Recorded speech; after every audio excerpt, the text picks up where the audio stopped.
Yeah, good afternoon, friends. Myself Pratik Vora, and I I would like to extend warm welcome to all of you. Today's learned speaker, Ms. Ambuja Sharma, respected seniors, fellow professional colleagues, and friends who have gathered on this online platform to attend session on BPA Section Plan 14, making dispute resolution more effective. In today's session, a speaker will take us through uh, brief background of BPA Section Plan 14, OECD Article 25 on mutual agreement procedure, changes in the same proposed through MAP, MLI and India perspective with some case studies, and also the recent amendment that has happened with respect to mutual agreement procedures in India. I hope and wish that all of you are in good health in this time. I would like to thank Ms. Ambuja for accepting invitation and sparing her valuable time amidst her busy schedule to enlighten all of us with deep knowledge on the subject. I would like to briefly introduce today's speaker. Uh, Ms. Ambuja Sharma has done Masters in LLM from University of Amsterdam. She is currently practicing as transfer pricing specialist and helping multinational corporations in strategizing their transfer pricing policies. She is working at Netherlands. Uh, I would like to also thank today's participants uh, who have gathered here to attend the session. I request them to make the today's discussions more fruitful by having interactive sessions, and uh, we will be taking questions at regular interval in time. I hope that knowledge you acquire in this webinar will be useful to you in your future endeavor. With this brief background, I would like Ms. Ambuja Sharma to take over the session. Thanks, Pratik. Thanks for the opportunity. Good afternoon, everyone. Thanks for joining the session. I hope you are managing well in this difficult time and hope to come out of it soon. Today, we are going to discuss BAP Section 14, Alternate Dispute Resolution. Okay, that's great. Okay, let's start with the presentation. We are going to discuss the following topics today. That is the background of BAPs. Then we will jump into BAP Section 14, and then MAP and the India's position related to these provisions, and then some of the practical implications and the complexity we may face. So just give you the background. The first question arises, what is BAPs? BAPs stands for base erosion and profit shifting. The first question in that is, what is base erosion? Base erosion is a practice of reducing taxable base, which multinational companies exploits a gap and mismatches between different countries' tax systems. And profit shifting, shifting taxable profits from high tax countries to the low tax countries. Just to understand it better, let's take an example. In this example, we can see there are two companies, that is company A and company B, situated in country A and country B. These both companies belongs to the same group. In country A, there is a tax rate 10%, and in country B, the tax rate is 20%. It shows one country has the low tax and the other has the high tax. Company A provides a loan of $1,000 to company B. On that, company B pays an interest of 5%. Just to understand it correctly, I would request you to look at a moment for the figures.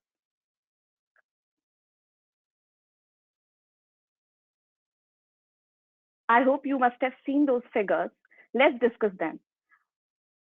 First situation, let's assume that there is a no loan. In that situation, company A pays a tax of $10 and company B also pays $10 on their own profits. However, when it comes to the loan, then company B pays no tax, and however, company A pays higher tax, that is 15.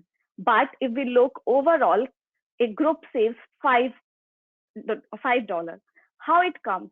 Because of the interest payment, there is no tax base for the company B. However, there is an increased amount of profit for company A. On that, it pays $5 more. In all, this kind of situation, this is a very simple example But in present situation, there are so many tax structures that companies save their profits in such a way. To address these kind of situations, BAP section come up with 15 plans. These action 1 to action 15. Out of this, 4 are the minimum standard. That is action 5, 6, 13, and 14. We are going to discuss action 14 today.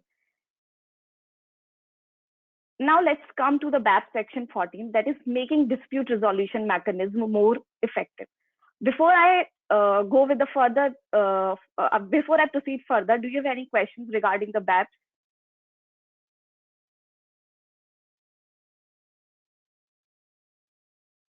Or if you want to add something in the discussion?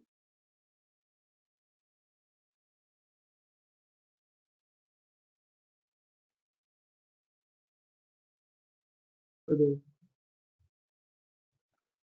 Pratik, is there any question? So there are no questions, so we can proceed further. Okay. Let's discuss BAP section 14, that is making dispute resolution mechanism more effective. To understand any concept, the first question arises why? Why BAP section 14 is required?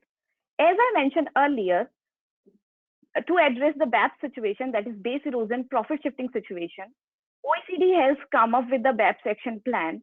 Measures developed to address BAP may lead to unnecessary uncertainties for the taxpayer, and it may also lead to unintended double taxation. To address these situations, BAP section 14 has been launched, and the aim of BAP section 14 was to improve dispute resolution, to strengthen the MAP process, and ensuring the proper implementation of tax treaties, including the effective and timely resolution of disputes regarding the interpretation or application. It means through strengthen the MAP process, they want to improve the dispute resolution mechanism, and at the same time, they want the consistent and proper implementation of tax treaties which the two countries have in between. Now, this is the timeline for the development, how BAP section 14 has been developed, what was the situation pre-BAPS and what is the situation post-BAPS. Even in the pre-BAPS scenario, there was Article 25 in the OECD and UN Model Tax Convention. In the both, it was Article 25 for the MAP procedure. However, it was not effective and efficient. For that, in 2015, BAP section 14 has been introduced through the BAP section plan. In the BAP section 14, there were minimum standard and best practices. Most of the countries agreed to implement minimum standard. What is that? We will discuss at the later stage. In addition to the BAP section minimum standard and best practices, countries also agreed for the peer review and providing the MAP statistics. In order to fulfill that, in 2016, OECD published the peer review report, which consists 4 things, that is terms of reference, assessment methodology, MAP statistics, reporting framework, and guidance. In 2018, OECD also published MAP statistics. In the MAP statistics, OECD has published how many cases are under MAP, how many cases are solved, how much time it has been taken to solve them. All these kind of data for each country has been provided in that. Now let's discuss the important topic out of this, that is BAP section 14 minimum standard. Now, to implement the BAP section 14 minimum standard, there were the 3 objectives under which the minimum standards has been introduced. The first one is MAP are fully implemented in good faith. What does it mean? It means that OECD recommended to implement Article 25.1 through Article 25.3 in all the tax treaties. Now, what is Article 25.1? We will discuss at the later stage in the detail. And that MAP cases are resolved in the timely manner. It was one of the main minimum standard in that. And it means that MAP cases should be resolved within 24 months. And then the second was implementation of administrative process. For that, OECD recommends that each country should make their profile and should be on the public portfolio. And other than that, there should be more resources for the administrative process provided by each country. And the third point was, the objective was access of the map when eligible. Now, question arises when eligible. It means Article 25 provides when a taxpayer can go into the map procedure or map route. If one fulfills the Article 25(1), then country should allow the taxpayer to access the map. It also says for the 9(2), just to give you the background about the Article 9(2), it's about the Article 9 is about the transfer pricing, and 9(2) is about the transfer pricing adjustment. OECD recommends even if the countries does not have Article 9(2) provision in their tax treaty, even though access of map should be provided to the taxpayer. Now the next one, as we discussed earlier, along with the adoption of minimum standard, OECD inclusive framework members agreed on a peer review process to evaluate the implementation of the standard and the map statistics. I already given you the idea about it. We will discuss peer review process in the next slide only. Now the peer review. What is a peer review? First, we need to understand it. Peer review is a process that assesses a member's legal and administrative framework to determine how its map regime performs. It means countries have agreed that there should be a minimum standard and agreed to implement it. But now the question arises whether the countries are actually implementing it. For that, peer review process has been come up. Countries with each other will check whether the countries have actually implemented it or not. For India, it has been done for this, and we will discuss this report as well at the later stage in India's position. There are key 4 areas on the basis of which this report is being assessed, that is preventing disputes, availability and access to map, resolution of map cases, and implementation of map agreements. This report will be developed in 2 stages. Stage one will review the members' implementation of minimum standards. As I mentioned earlier, in the initial stage, it will be checked whether the minimum standards are actually implemented by countries or not. In the stage 2 review of the measures taken by the members to address any shortcomings identified in stage 1. It means when the stage 1 peer review report is given, there are certain recommendations. There are certain recommendations by the OECD which should be addressed. In the second stage, it will be assessed whether those recommendations has been actually addressed or not, actually has been implemented or not. Till now, there is only the stage 1 review report, not the stage 2 for any of the countries. For stage 1, report has been published for India as well. Let's start with the next segment of map. Before even proceeding further, if there are any questions regarding the previous segment, please let me, you can ask your question.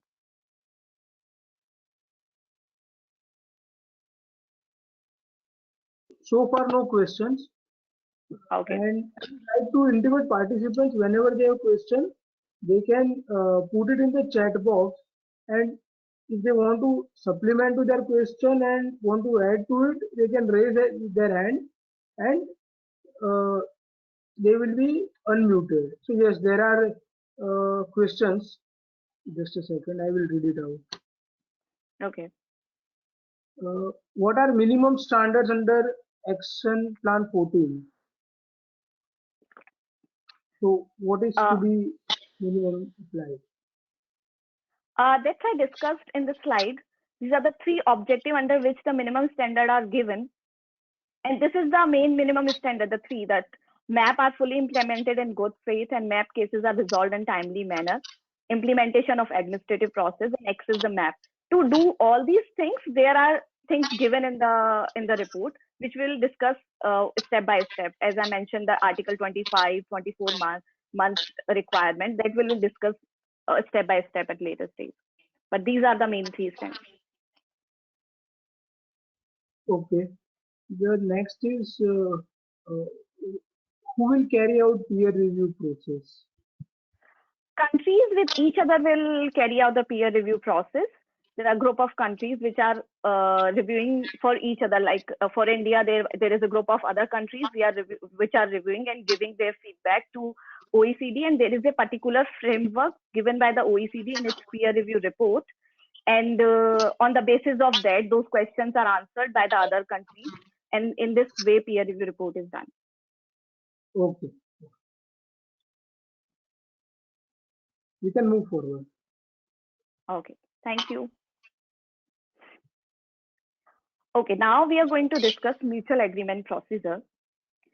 Again, to understand MAP, we'll figure out what is MAP and why it is and who can access it. So the first is, what is MAP? MAP is an independent mechanism that is other than domestic remedy. Just to clarify, and please note that it is an independent mechanism which is under a tax treaty and other than the domestic law remedy. For the MAP procedure, it is allowed that countries can, even the taxpayer can go both the route at the same time, in the domestic remedy as well and at the same time in the MAP. There are various case laws for it in terms of India as well. Now, why? MAP is to resolve dispute concerning cross-border transactions. Please note that it is just for the cross-border transactions, that is international transactions, not for the domestic transactions. And it is what kind of dispute it should be? Dispute should be regarding the interpretation or application of the tax treaty and transfer pricing disputes. Who can access the MAP? Both individual and multinational taxpayer can access the MAP. And there is no requirement on the amount, like there is no minimum requirement for the taxes to access the MAP. Now, this one is interesting. You must have been seen or heard MAP in different, like Article 25 of OECD Model Convention or UN Model Convention, sometimes in BEPS Section 14 and Article 16 of MLI. But it sometimes creates a confusion how the link is in between all of them regarding to the MAP. Now, I would like to ask participants, is anyone have the idea how they are related with each other, or if any kind of confusion you have faced with it, just you can add your opinion, or what do you think? If you know the connection, please share your views.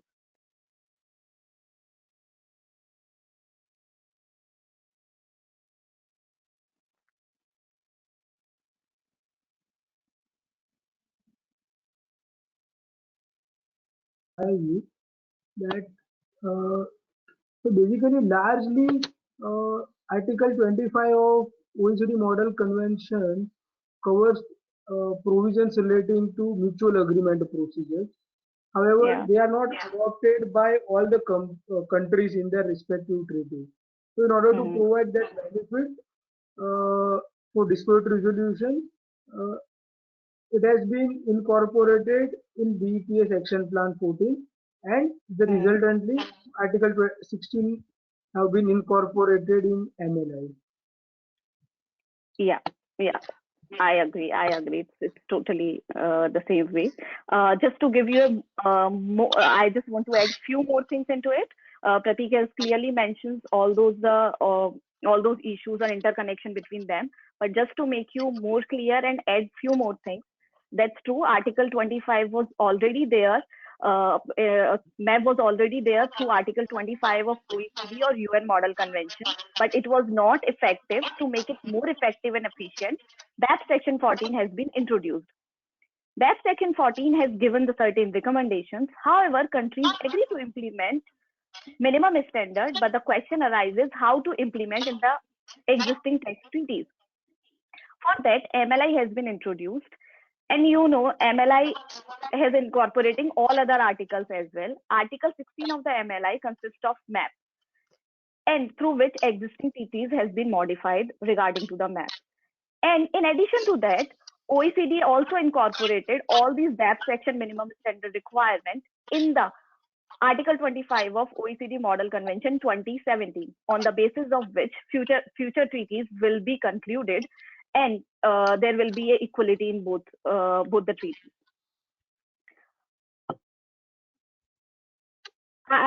We have already discussed BEPS Section 14 in the previous segment. Now we will be discussing Article 16 of MLI and Article 25 of OECD Model Convention 2017. Before that, there are some questions. Can I ask? Yeah, sure. So the first question is, can we enter into MAP along with entering into a transaction by carving out the covenants that tax will be subject to MAP? Or I would I didn't like get the question. Yeah. the concerned person to clarify his question. Yeah. Just a second.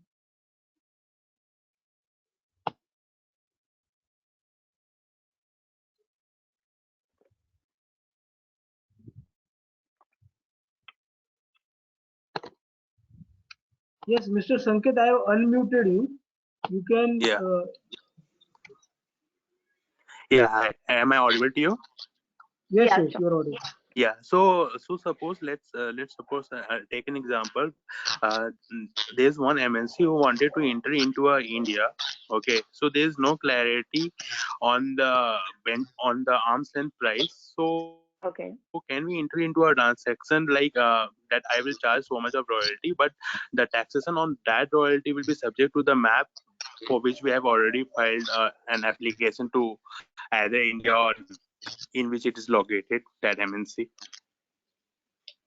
Actually, your question is regarding the APA. Yeah. So we can And also enter map with for DTA no, as well now. actually, no. Actually, if you want to take any initiative before the dispute, then there is a APA. And if you want to take any initiative after the dispute, then there is a BAP.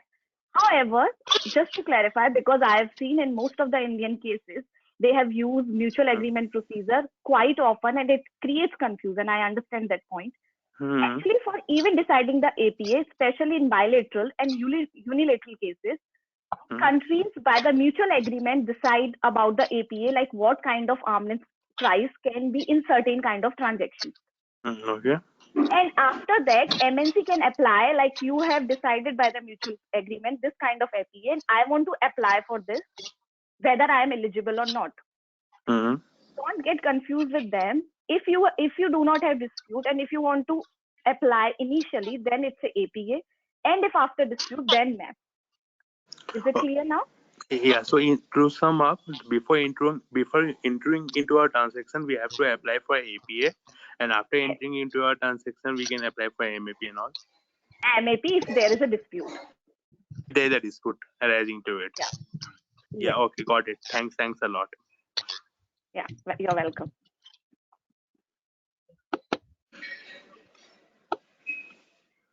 We can move forward.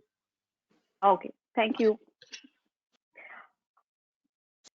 Now let's start with the Article 16 of MLI. It is one of the very important topic of this presentation. So you have to be very clear. If you have any questions just after this, you can ask me. Okay. Article 16(1) of MLI says, I have divided into first sentence and second sentence. There is a reason behind it, because in the reservation clause, we can reserve the right for even first sentence or the second sentence. Because of that, I am explaining in them in the same way. Okay, Article 16(1) of first sentence says, if taxation is not accordance with the provision of CTA, here CTA means covered tax agreement, or you can call them bilateral tax treaties or tax treaties, whatever you wish to. But in the article of MLI, it has been used as a covered tax agreement. If there is a taxation which is not in accordance with the provision of CTA, in that case, the taxpayer may present the case to the competent authority of either jurisdiction. Just to make it clear, here CA means not the chartered accountants, here CA means competent authorities of any jurisdiction. So in that case, taxpayer may present the case to competent authority of either jurisdiction. This is the one of the minimum standard because of which it came CA of either jurisdiction. It was not earlier. Now the second sentence says, if there is a case which any taxpayer wants to present to competent authority, in that case, it should be presented within 3 years from the first notification of action resulting in taxation. In that case, Article 22, first sentence says, if the above application has been received by the competent authority, then the competent authority who has received that application shall endeavor to arrive at a satisfactory solution. In case he is not able to solve that situation, then he should resolve with the competent authority of the other contracting state, that is by the mutual agreement. It means a competent authority can resolve it unilaterally, or by the mutual agreement with the other competent authority. Now the second sentence says, if the competent authorities have come up with the decision or the final solution, that final solution shall be implemented irrespective of any time limit under the domestic tax law. In that case as well, this is also again the minimum requirement. It was already there, but countries have not implemented in their treaties. There are various examples. We can take the example of even India-UK tax treaty, which we will be discussing at the later stage as well. Now, Article 16.3. Article 16.3, first sentence says, competent authorities shall endeavor to resolve difficulties or doubts arising into interpretation or application of CTA. It means competent authorities, other than raising these issues, there may be issues regarding difficulties or doubts about the interpretation or application of cover tax agreement. They should also resolve these kind of issues. And second sentence says, competent authorities should also consult an elimination of double taxation cases not provided for in the CTA. It means we know the primary purpose of tax treaty is to eliminate the double taxation. But sometimes there are transactions which are not covered in the tax treaties. Then how they should be sorted out? In that situation, they should be resolved by, these kind of transactions should also be resolved by the competent authorities. The Article 16.3 sentence seconds provides that. Let's start with the Article 16.4. These three articles are the important articles which are actually asked by the minimum standards to be implemented by all the countries in their all tax treaties. The rest of the articles are about how to implement these articles, what are the requirements for it. These articles says only those things. Article 16.4 is a compatibility clause which describes the interaction between the Article 16.1 through 3 and provisions of cover tax agreement. It means how the Article 16.1 to 3 are actually implemented in the tax treaties or in the agreements, because there are already articles there in the existing tax treaties. It says it has used two words. Let me explain first those two words, that is in place of or in the absence of. In place of means replace the existing article altogether. In the absence of means when it does not contain that provision, then it should be included in the treaty. So for Article 16.1, compatibility clause says it should be implemented even in place of or in absence of in both the situations. And in case of Article 16.2 and Article 16.3, it should be implemented when it's in the absence of, it means when it is not in the treaty. Now, one of the very, very important thing is Article 16.4 says replace with the 3 years. What replace with the 3 years? That is, we discussed in the Article 16.1 second sentence, the case must be presented within 3 years. In the existing treaties, there was no requirement of the time period. Countries can negotiate with each other and can have any time limit. Might be 1 year or 2 years, 3 years, 4 years, anything. Compatibility clause asks it should be 3 years. It means it should not be shorter than 3 years. It can be longer than 3 years. If it's longer than 3 years, it doesn't matter. If it's shorter than 3 years, then we are going to implement the 3 years. We will have the practical example of it in the India-Canada treaty. This is the case. We will discuss it later on. Now, the Article 16.5 says about the reservations. It is required to implement all the articles 16.1, 16.2, and 16.3 in their treaties. However, Article 16.5 provides the reservations. Where can countries have the reservations? In this case, Article 16.5a provides and allows to opt out first sentence of Article 16.1. Let's have a look what is first sentence of Article 16.1. That the case can be presented to either of the jurisdiction, competent authority of either of the jurisdiction. When countries reserve the right, then the taxpayer can present the case only in the resident jurisdiction, not in the either of the jurisdiction. Just to make the reference, India has reservation from the Article 16.1. In that case, India's case, a taxpayer can only apply to the resident competent authority, not the other competent authority. But there is a condition: if one country wants to opt out from the Article 16.1 first sentence, then it has to implement a bilateral notification and consultation process. What is this? This is once the resident state competent authority receives the issue or taxpayer approach to them for the map, then that competent authority should communicate with the other state competent authority in case there is a case between India and Finland and India resident taxpayer apply to India. In that case, Indian competent authority should make the reference to the other Finland competent authority as well. India has a reservation from this and implemented the bilateral notification and consultation process. Now, Article 16.5b. Article 16.5b allows to opt out from the second sentence of Article 16.1. That is, case must be presented within 3 years. In that case, also a country can opt out. But the condition is if the domestic law regulation automatically applies and those should be more favorable. What does it mean? It means the presentation period must be 3 years. It can be longer than this, or there is a no time limit. It can be the case. Other than that, no country can opt out from the second sentence of the Article 16.1.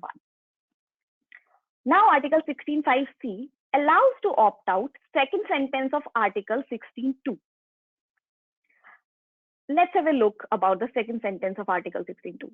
Article 16.2 second sentence says, final solution shall be implemented irrespective of any time limits under domestic law. One can even opt out from this article, but in that case, condition is implement the alternative treaty provisions. And second sentence is, it might be possible, like one of the country wants to opt out from this article and one of the country prefers to be in this article. In that case, what will be the situation?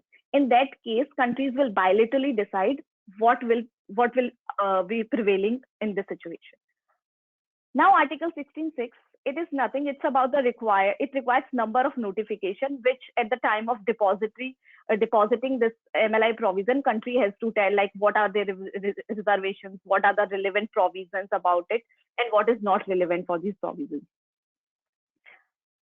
Is there any question about Article 16, or shall I proceed further? If you have any question, because it is really one of the very important topic of this whole presentation to understand the impact in the practical. There are questions. Parag will take through the questions. Parag. Yeah, sure.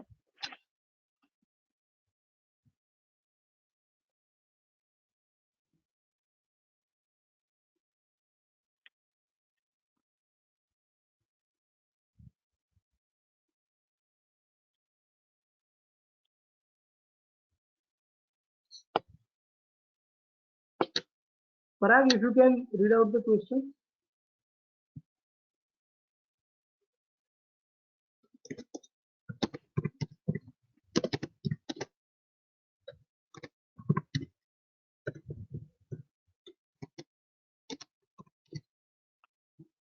Okay, just a second.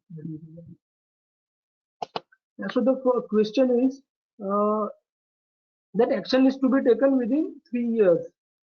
Means case to be presented within 3 years from the first action.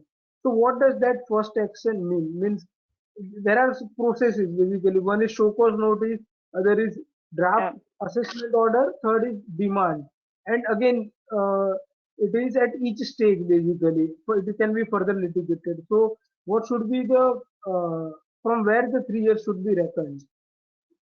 Okay, let me get to you, because there is not one specific answer for it, because for each and every country, the first notification differs.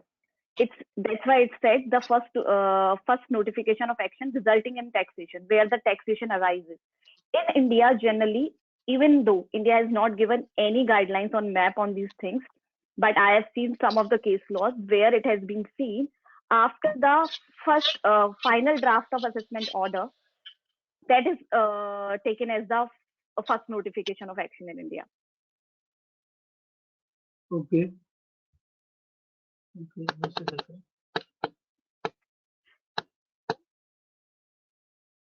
Any other questions? Yeah, so I think that has been taken up, but I'm just reading out. Whether a foreign company can simultaneously opt for MAP as well as remedy provided in domestic law as to filing of appeal and writ. Yeah, that's true. I earlier mentioned it. In India, even it's given in the OECD recommendation as well. In India as well, countries can go at the same time in the domestic remedy and in the MAP as well. And if MAP has been concluded, then domestic in the domestic remedy, whether it's IT, AT, or at which level it is, they have to accept that MAP resolved solution. Okay, so I both the have things given a will. list of case clauses at the end. So there is one question. The question is that minimum standard refers to 24 months for settling of the dispute once presented. However, there is no mention of the same on MLI. Yeah. It is there. It's not in the MLI, but in the Article 25, it's already there for the arbitration clause. So we will discuss in the Article 25 about it. It's already there in the Article 25, and I'll explain like how it is there or not. And it's actually it needs to be changed in the domestic law, which with the recent amendments India has already done, because it's about the domestic law. It should be implemented without any domestic law limits. It's there. Final solution should be implemented irrespective of any time limits under the domestic law. Okay.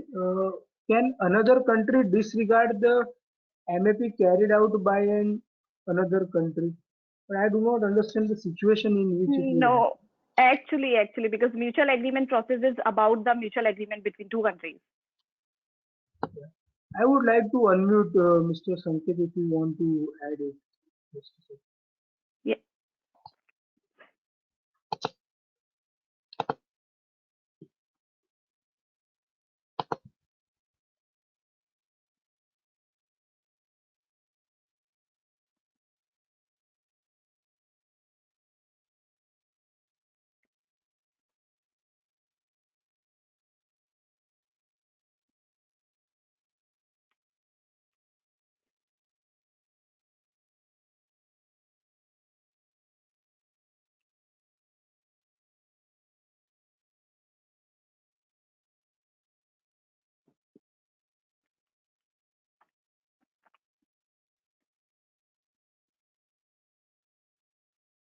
Hello. Yeah. Hi. Yeah, hi. Actually, so suppose if I apply for a mutual agreement also in India, so might be two countries can have different views on a similar transaction. So, and another country with whom we have entered with regard to our treaty interpretation issues and something else, which also includes the other country. So, can another country disregard the result which have been carried out by MAP? Yeah, I understand your point, but the point is mutual agreement is discussing by both the countries' competent authorities, then come up with a solution. Okay. Then they can't argue about their own solution. That's the point. Okay. Yeah. Got it. Thank you.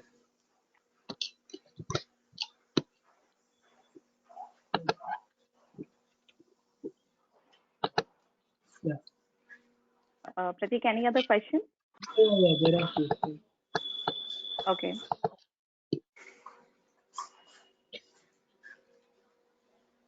I would like Rushit to speak of this. Sorry, I didn't get you. Rushit, you can speak your question. I have unmuted you.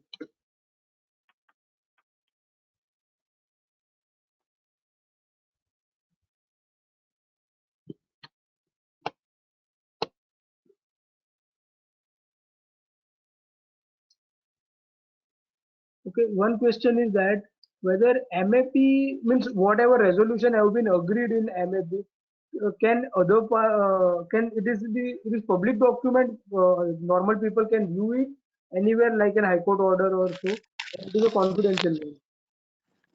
No, it can't be. It can't be. It's not on the public portfolio. There are just sections or an Indian profile is there, which I have, which you can see in the references. at the last slide of this presentation, but no other MAP guidelines are on the public portal. Yeah. Okay. Rushik, Yeah. if you want Yeah. to, Thanks. Thanks, Pratik. Yeah. So my question was, when we are saying for MAP, it is applicable when taxation is not in accordance with the provisions of CTA.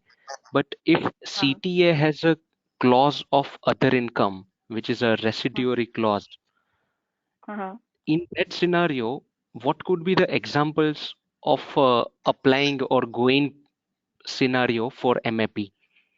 Because everything else would have been covered under other income. I didn't get that. Can you just elaborate your question a little more, or can give me Yeah. example, like what kind of situation you are thinking in your mind right now about what like question is exactly? Yeah, sure. So my point is that when we are saying any taxation of any particular income is not in accordance with provision of CTA. Yeah. However, if there is an other income article in CTA, Yeah. it itself is a residuary article, right? Yeah. So that pretty much takes care of the situation which are not covered in specific articles. Having said that, Yeah. if this article exists in CTA, then what kind of scenarios under which one can go for MAP? Like still what could be left out? Okay. Actually, Yes. if you have seen some of the cases, I'm not pretty sure like how much you are into it, but mostly you cases you'll see about the transfer pricing in that scenario. Because there might be, I'll give you an example, and that could not be covered in the other income. In the transfer pricing cases, what happens? There is a company in India, might be a manufacturing company, or there is another company in Japan, and there is they have taken some IP or something. For that, India is paying royalty. We can take the example of Nokia in that case. Nokia has paid the royalty to them, and in that case, Nokia has not withhold the tax. And in that scenario, India has served a notice on it about like 25 crore rupees. And in that scenario, how to deal with that transaction, because it's not at arm, they have not paid the withholding tax, and they went into the MAP. They could have gone into the remedy in the Indian in domestic tax law available, but they have gone to the MAP for this provision, and this thing other income does not tackle. This is about the tax dispute. It's not about what income left should be covered under the other income. That's the difference. I can give you so many examples about it. For the transfer pricing, there are so many things about the arm's length principle, whether a transaction between the associated enterprise is at arm's length or not. There are so many cases of it. In that, you can go with the MAP. Okay, understood. Thanks. Yeah. I just would like to unmute Lakshmi Narayan. So if Okay. yes, then Yeah.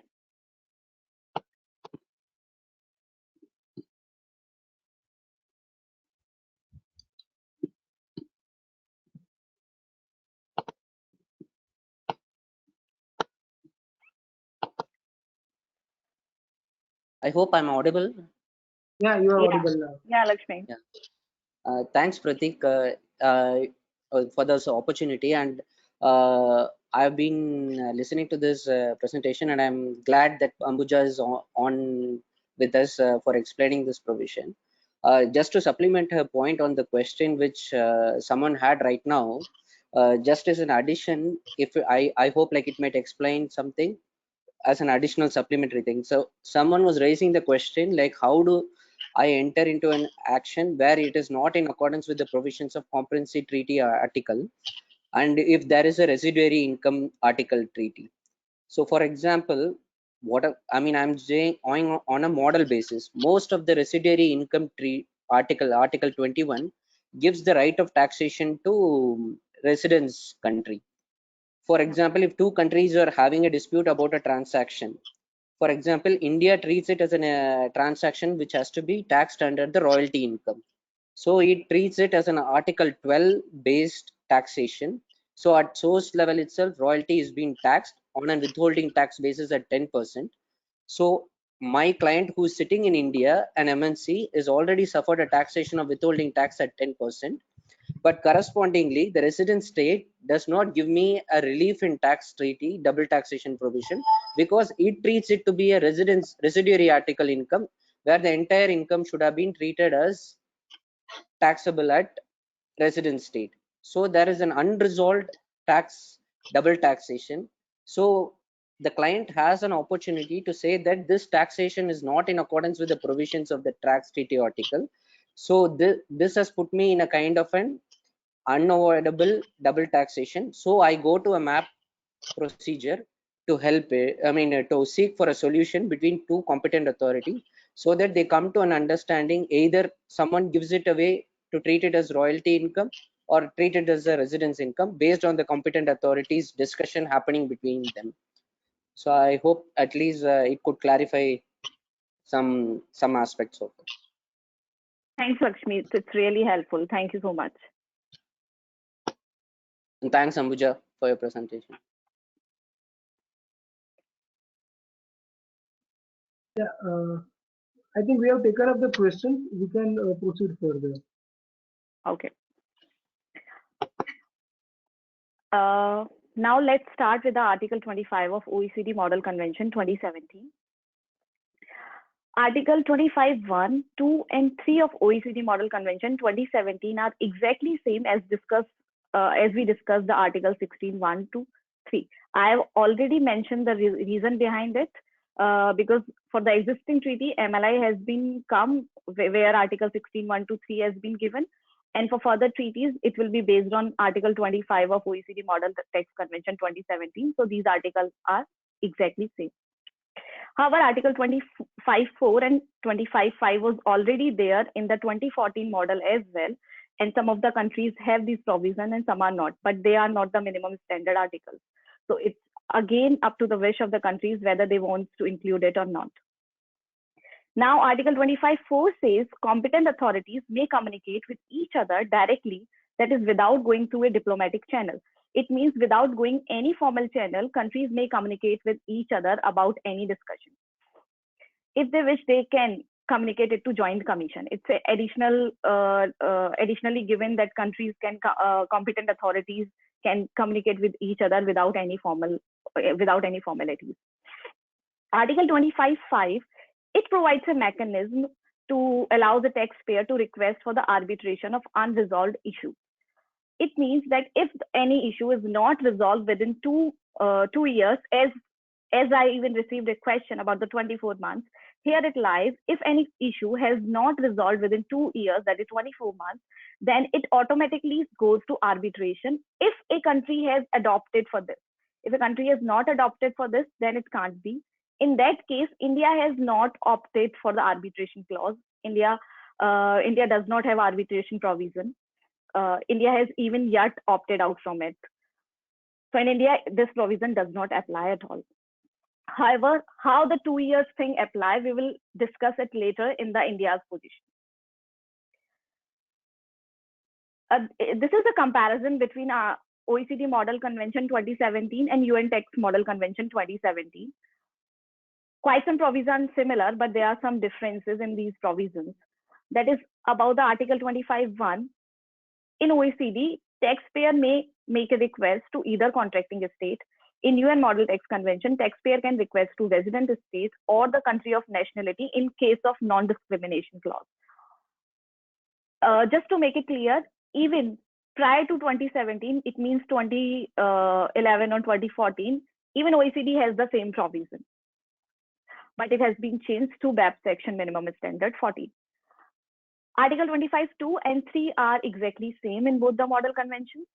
Article 25(4) first sentence is same. However, UN model provides an additional, that is development of procedures and other matters relating to the smooth implementation of MAP. Article 25(5) have quite some differences in both the model convention. That is, arbitration initiated within 2 years, in UN initiated within 3 years. Arbitration initiated by the person who initiated the case. However, in UN Model Convention, it should be initiated by the competent authority of the one country. 2 years period starts when all the information required by the competent authorities to address the map has been provided. In that case, presentation of map case to the competent authority, the period of 3 years starts. There is one additional requirement in the UN text model, which has never been part of OECD text model. That is, competent authority may depart from the decision within 6 months after the decision has been communicated. It means once the taxpayer has been communicated the decision, even that decision can be departed. But OECD does not have these kind of provision. And just to clarify, India's tax treaties are mostly based on OECD model convention. Sometimes the reference is there with the UN tax model convention, but mostly it's on the basis of OECD tax model convention. This is just an overview on the basis of MAP mechanism on the basis of 2017 OECD model tax convention. We will also discuss the process about MAP in context of India at the later stage. Once the tax dispute arises within 3 months, taxpayer can approach to competent authority of either jurisdiction. It's again on the basis of 2017, not for Indian perspective. The unilateral resolution possible, then the competent authority of that state resolve it. If it's not possible, then have the mutual agreement, mutually discuss with the other competent authority and resolve the issue. This is the end of the third part of our presentation. Is there any question regarding third part? Well, we have already discussed a lot about Article 16, but other than that, if there are any questions, please raise your questions. I think no new question has came.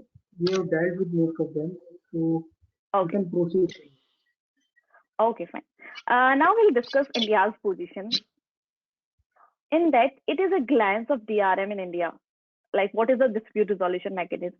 As we received one of the question earlier of this presentation about the advanced pricing agreement, you can easily see that in the dispute resolution mechanism, this is the traditional dispute resolution mechanism where we have the different things. In that, only mutual agreement process are there.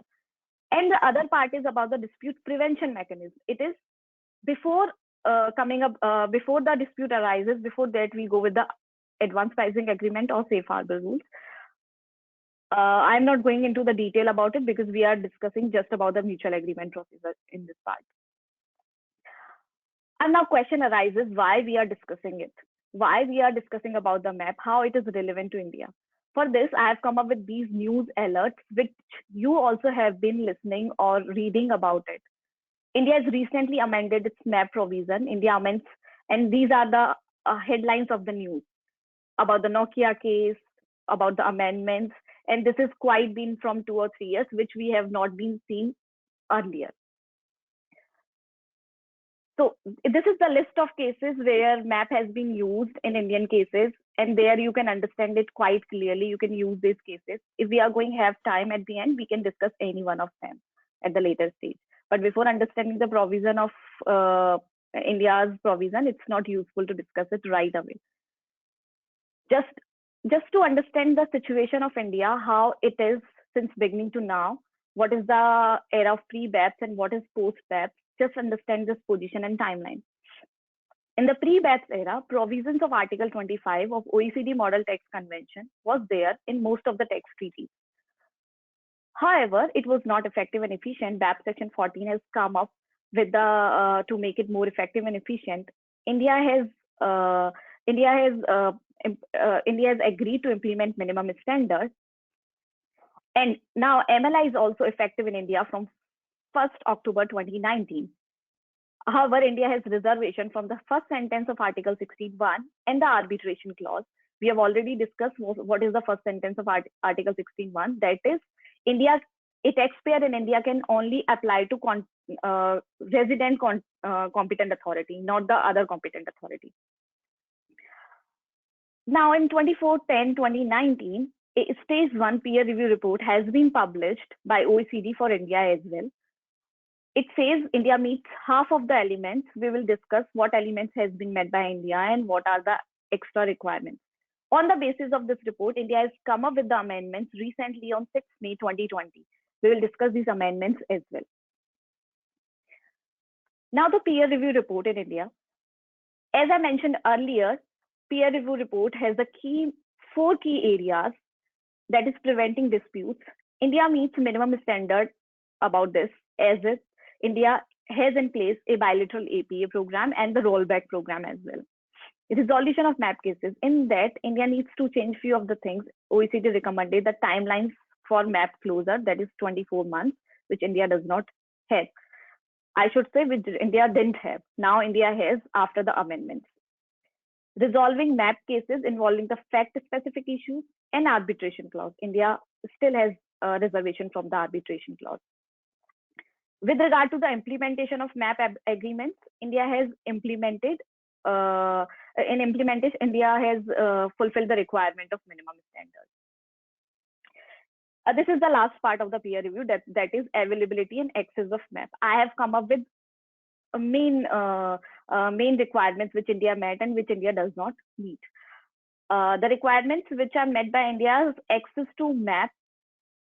There is access of MAP and domestic remedies at the same time. We earlier discussed about it in a detail. MAP access in the TP cases are also allowed, and the point of mention is also in the absence of 9.2, that is, there might be treaties where the Article 9.2 for the transfer pricing adjustment is not there in Indian or any other with any other state, even though MAP access will be available for the taxpayer. For the MAP access, requirement of final assessment order is required.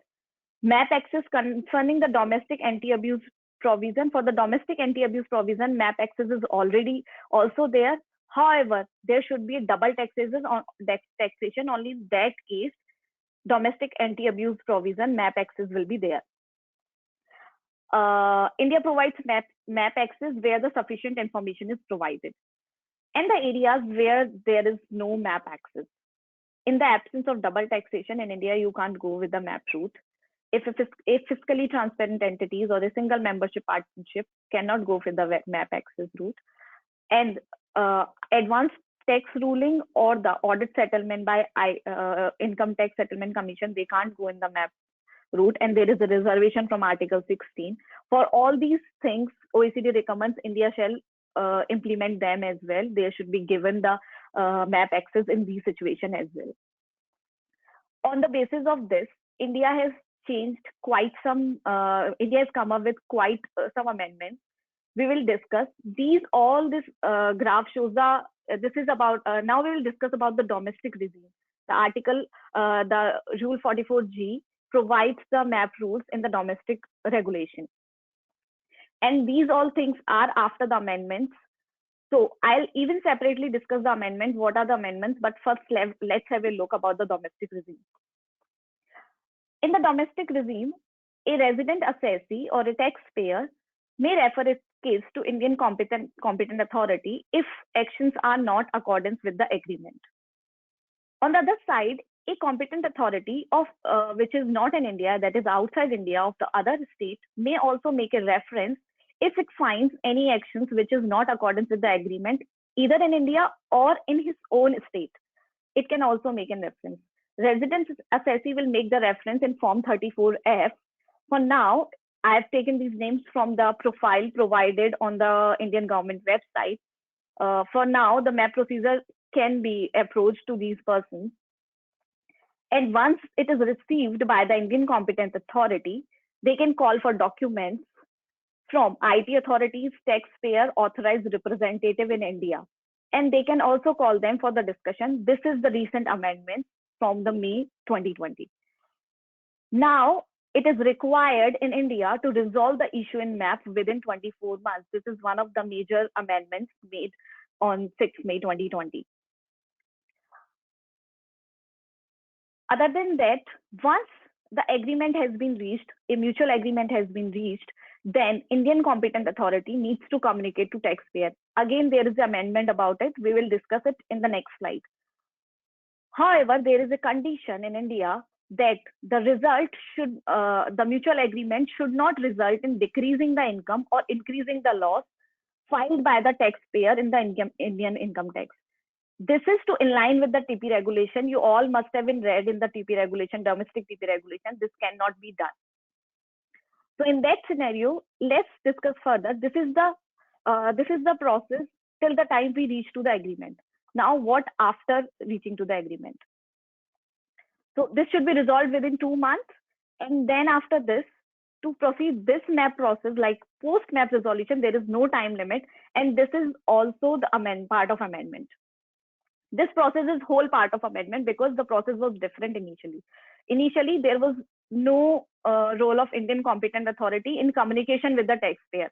Only AO and taxpayer communicate with each other. But now this process has been totally amended via this recent amendment.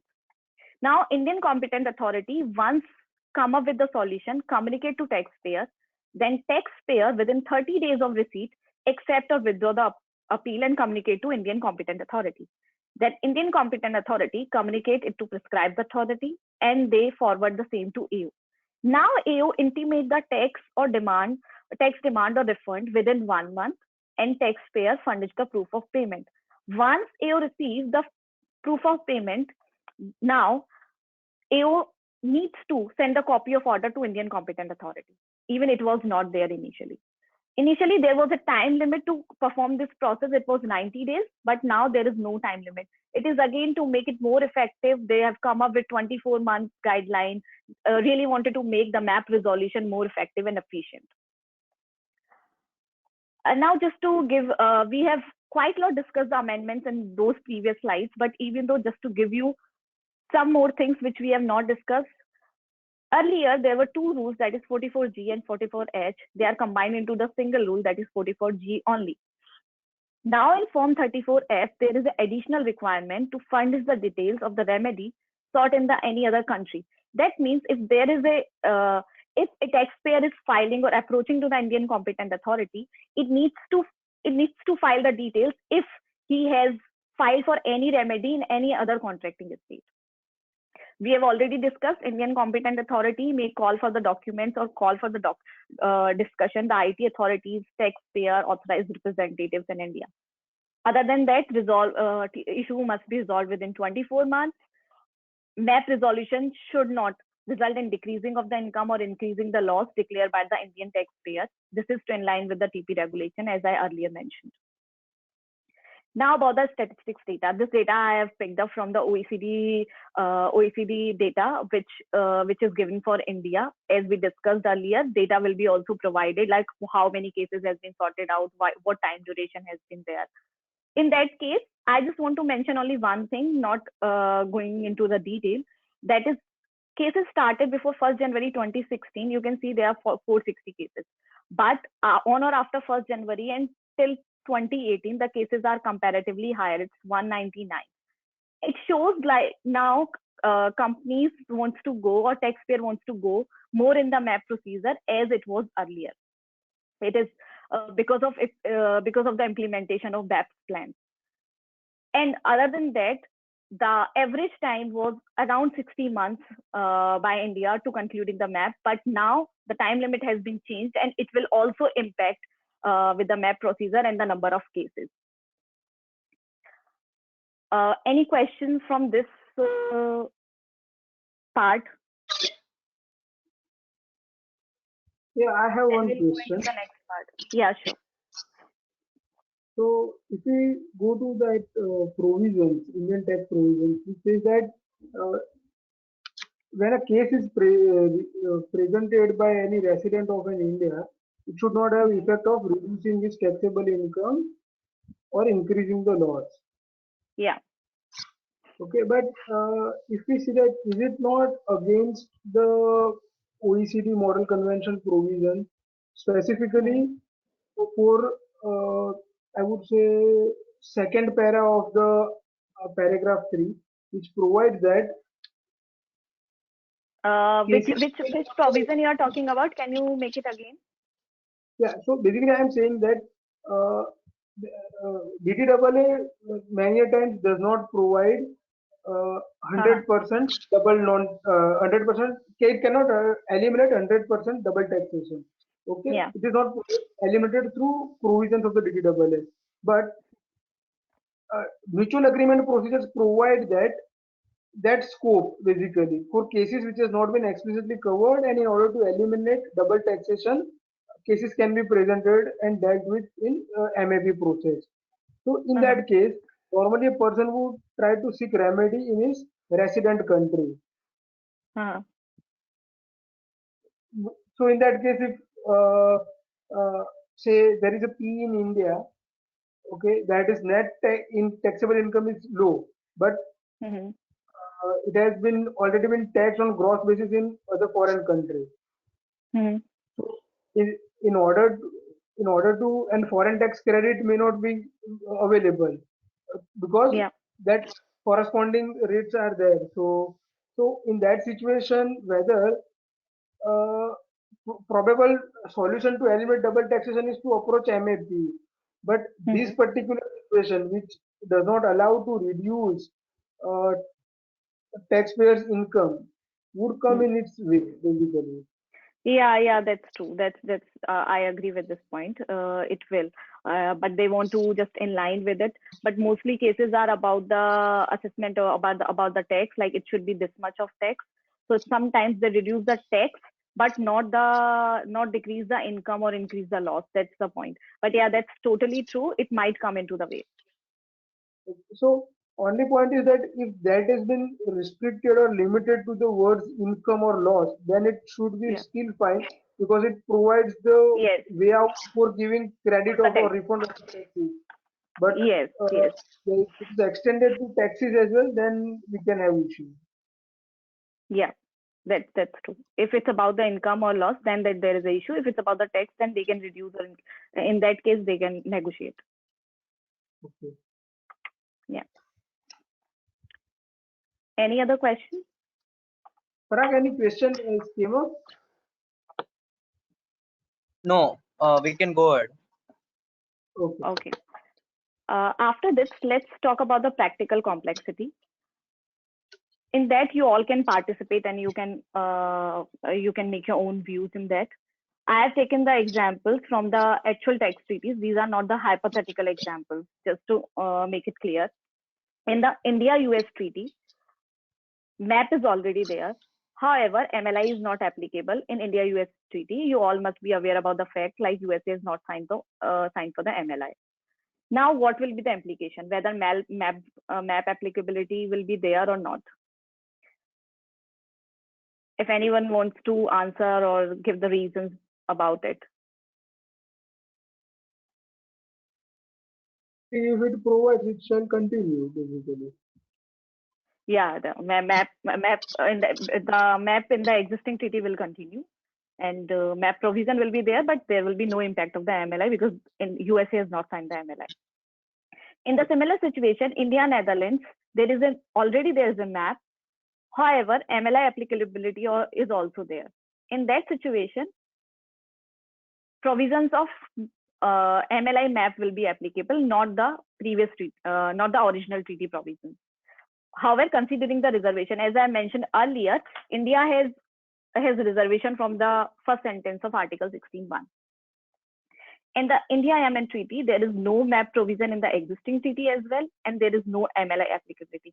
In that case, if a country is related to Yemen, then they cannot go in the MAP procedure in India. So that's this is one of the criteria I have given to go with more into the detail. I've come like in India-Canada tax treaty, the case must be in the existing treaty. What is the provision? That case must be presented within 2 years. In the MLI, now case must be presented within 3 years. Now question arises in the considering the fact that India and Canada MLI is applicable. Now what will be the applicability? How much time period a taxpayer has to present their case? Any answers? And what would be the reason behind it? I would say this case presentation is covered in first paragraph, second sentence, which operates Yeah. in absence of or in place of as well. Yes. Yeah, so I think the 3 years timeline would be available. That's true. Now it will be 3 years. So you can understand the practical applicability, how it will be applicable now. Yeah, we are going to discuss India-UK tax treaty because there are quite some impact on it. and there are quite some cases as well in between India UK tax treaty. So just let's understand, because there is an impact on all three provisions, so it will be easy to understand. It will be better to understand this. So in the original treaty, Article 27 provides the MAP provision in India UK tax treaty. Just to make it clear, don't get confused with the Article 27 in the treaty. The numbers can be here and there. So Article 27(1) in the original treaty, India, it does not have second sentence of Article 16(1). Just to give you background, Article 61 is about case must be present to the either jurisdiction or the resident jurisdiction. Now, what will be the applicability with the effect of MLI?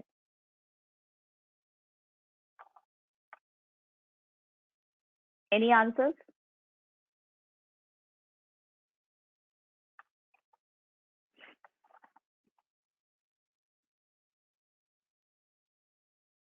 It's just not about the answer. Any opinion, any views, any confusion?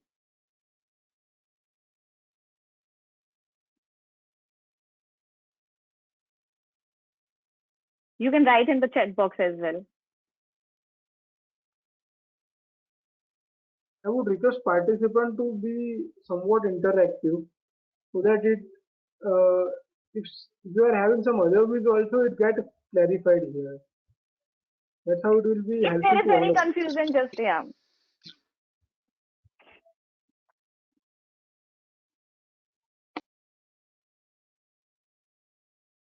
Okay, let me discuss the first one. Might be then it will be easier for you to participate more. So for the first one, it's very clear there is no second sentence in the original tax treaty that is about to presenting the case to the either of the jurisdiction. Now the question arises, MLI impact will be there. It will apply and supersede the provision of this treaty. MLI will be applicable, that's fine. But now India has reservation.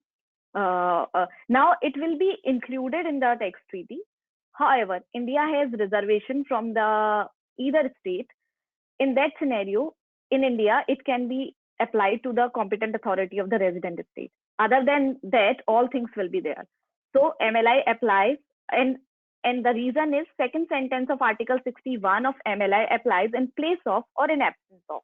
So it will be replaced altogether, considering the reservation of India. Now, Article 27(2), it does not have the second sentence of Article 16(2) as well. Now, what will be the implication? I'm sorry, just to make it clear, I think with the confusion, I made it a wrong statement. For 27(1), it is about the second sentence, that is about presenting the case within 3 years. And now there is no reservation even by the India. I'm just changing that thing. I'm sorry, with the confusion, I made it incorrect. It's second sentence is about presenting the case within 3 years. And now it applies and supersedes the provision treaty, and India does not have reservation from the second sentence. In that case, it applies as it is. It will be incorporated in the tax treaty between India and UK. And now case should be presented within 3 years. There is a time limit. Now with the second, 27(2), it does not have the second sentence of Article 16(2).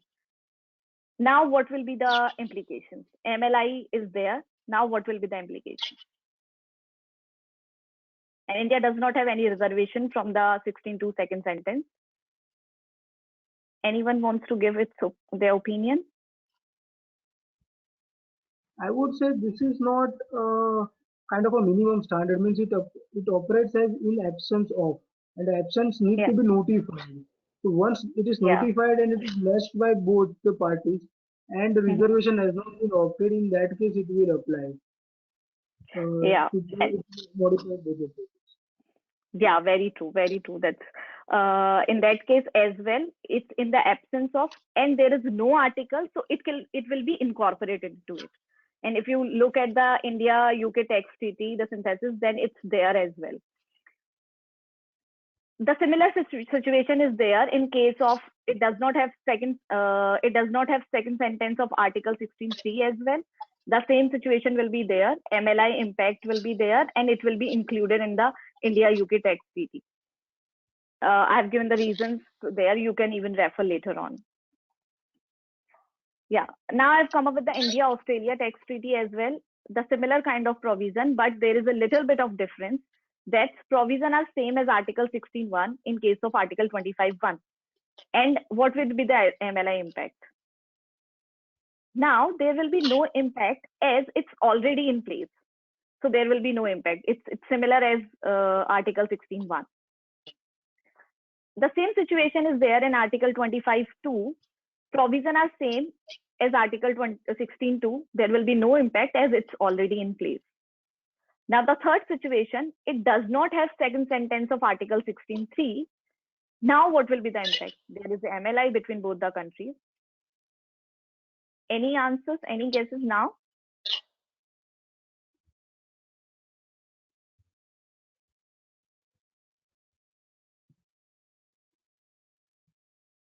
Okay, this is going to be similar as we discussed in the India and UK tax treaty.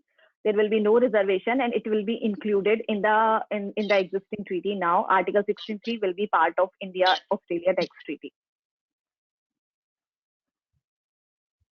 These are some practical questions which are picked up from the government website, and these can be quite useful while practicing or while coming up with the actual cases.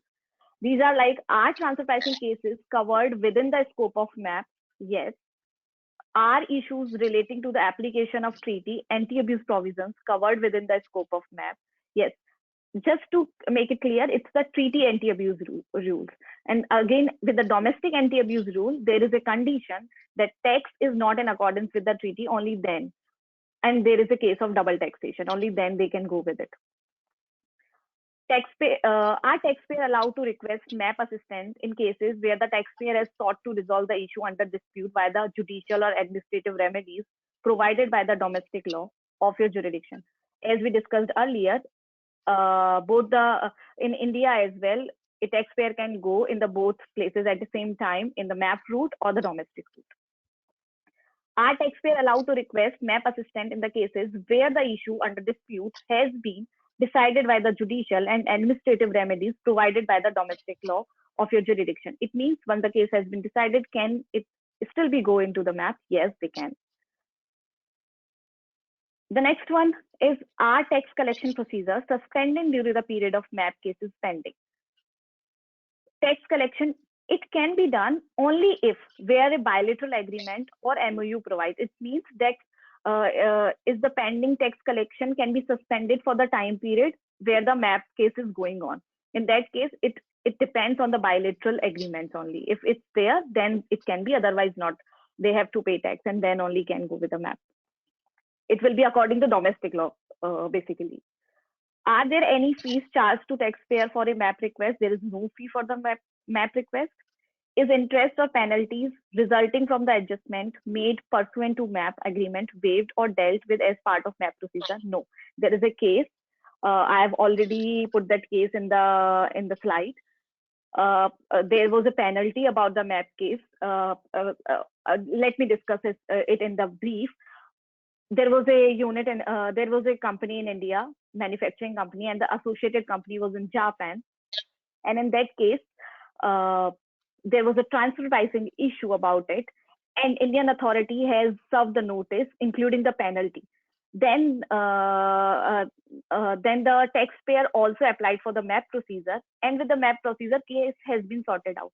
But on the basis of that, taxpayer argued that penalty has been waived off. But ITAT has clearly said that even if the case is resolved by MAP, it does not mean penalty can be waived off.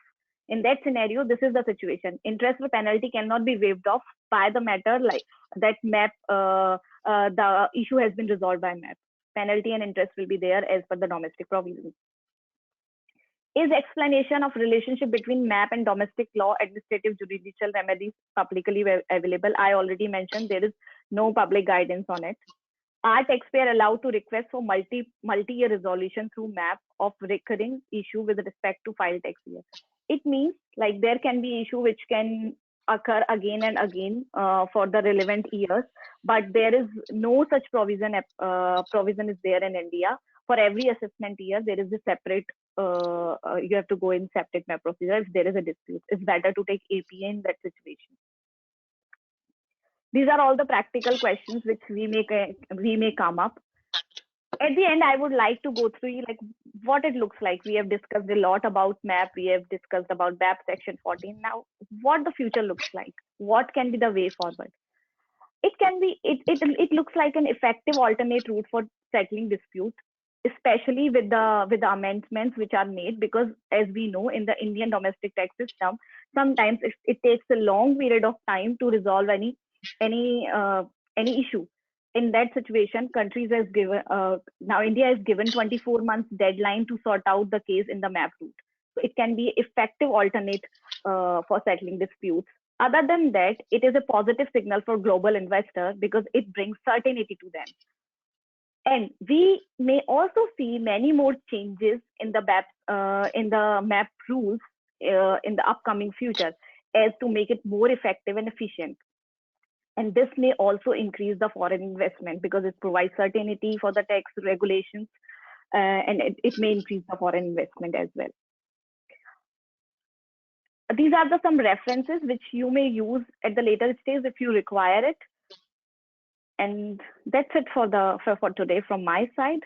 And if you have any questions, you may write email to me or can put your comment anywhere, or you can ask me any questions after this presentation as well. Thank you for your patience and listening me carefully.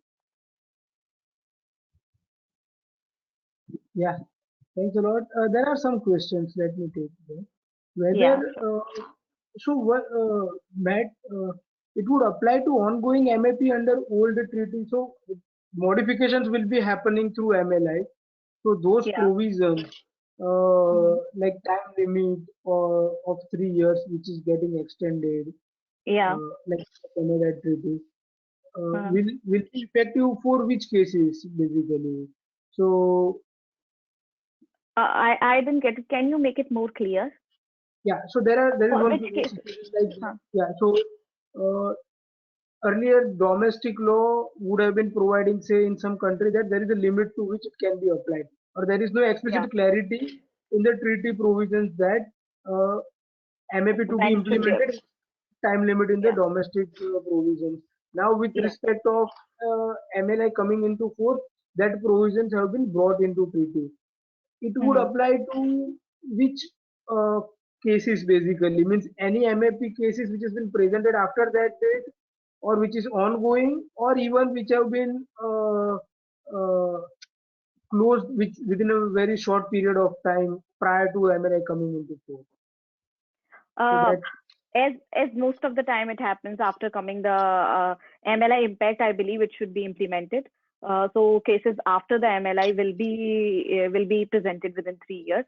To be honest, I'm not pretty sure about it. I have to look into it because there is, as I mentioned earlier, India has not given any proper MAP guidelines. So these are the things you can find out from cases only. So we have to look at the later stage what kind of cases it is. So I'm not pretty sure about it, but I believe it should be after the MLI effect only. Okay. For ongoing cases, it should not be. Okay. I would like, if participants have any other questions, they can raise their question.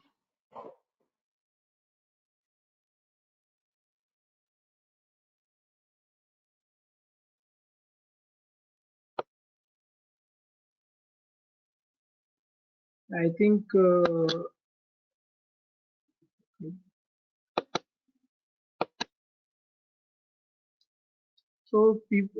There is presentation. Participants are asking for a presentation to be emailed to them. So will it be available? Yeah, sure. I don't mind for that.